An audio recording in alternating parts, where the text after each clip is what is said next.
तो guys we are going to unbox, ओए एक मिनट, this thing, this is ANC variant. और आजकल ये चल रहा है जी विद टच स्क्रीन, और मैंने देखा है कि इसकी क्वालिटी अच्छी है, तो हम अपने छोटी केसेस को कर रहे हैं अनबॉक्स। ये हमने इसका डब्बा निकाल दिया जी। एक मिनट बेटा, फिर इसको एक मिनट, ये कैसे ओपन होगा, let me open it. So guys we are going to unbox this one with the touch screen, you can say. और ये अनबॉक्स वैसे नहीं हो रहा क्योंकि यहाँ फंसा हुआ है, अभी निकल गया बाहर। और ये हो रहा है जी unbox, it's in front of you with the touch screen. और ये हमारी छोटू ने इसको निकालना स्टार्ट किया है जी, आप देख सकते हैं किस तरह झटपट पड़ गई है।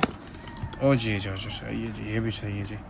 तो ये हो गया जी, ये आ गया जी हमारे पास इसका जो है headphones with charging cable inside, I guess charging cable है।